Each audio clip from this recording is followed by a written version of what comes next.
Hi, I'm Dee from the NESARA Institute. There's a phrase starting to circulate in economic circles, the Lago Accord. It sounds official, it sounds historic, like Bretton Woods or the Plaza Accord. But the truth is, it is not a signed agreement. It's a direction of thinking proposed by Stephen Moran, a former Hudson Bay capital strategist who later became the chairman of the Council of Economic Advisors. Its core ideas shows us something critical. The system is under pressure. So, what is the Mar-a-Lago Accord hoping to accomplish? The United States has carried the global financial system for decades as the issuer of the world's reserve currency. But that came with a cost. It allowed manufacturing to be moved overseas, trade deficits to become permanent, and debt to continue to grow. So now, policymakers are asking, can we rebalance the system without breaking it?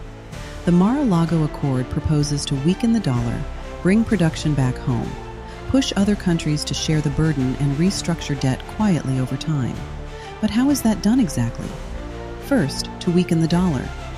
The U.S. intentionally pushes the dollar to lose some value relative to other currencies because a strong dollar makes U.S. exports too expensive. Next, manage the trade imbalance. Right now, the U.S. buys more from other countries than it sells. This gap causes a trade deficit. To close that gap, the U.S. would put tariffs on imports, provide incentives for domestic production, calls for currency adjustments, and trade negotiations. Why are these things important? Because as we have seen, when U.S. dollars flow out of the country and domestic industries shrink, our ability to stay a sovereign nation diminishes. We become dependent on other countries for basic needs. To make this portion of the plan successful, we have to convince other countries to go along with it. If only the U.S. acts, other countries may counteract, causing currency wars, making markets unstable. For example, if the U.S. weakens the dollar and Europe weakens the euro too, nothing changes. Everyone must adjust together. The goal is controlled global shift, not chaos. But what about the debt? The Accord wants to keep the current debt manageable without defaulting. The U.S. has massive debt, but instead of eliminating it, the goal is to make it easier to carry.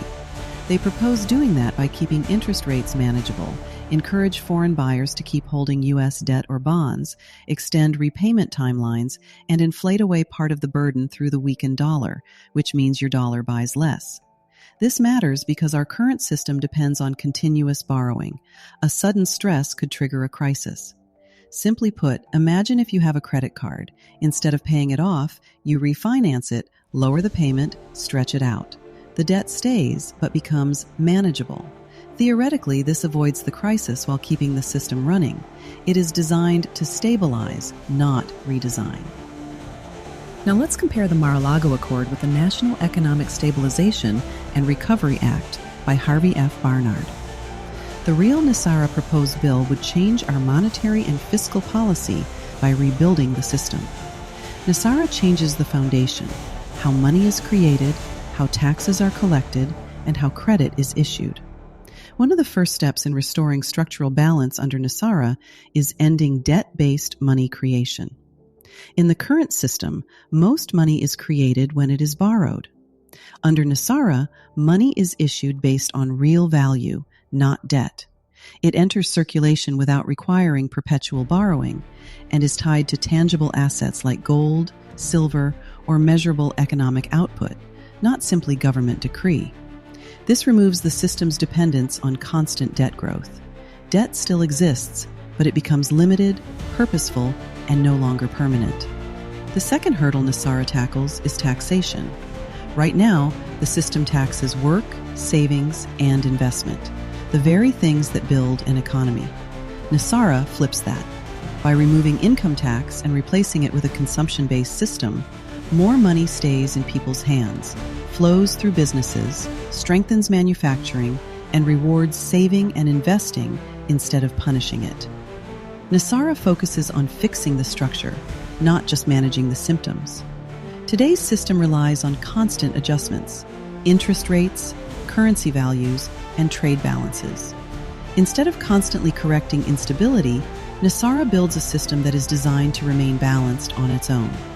The result is less need for intervention and fewer crisis-driven responses. Two different approaches to solving the nation's fiscal problems.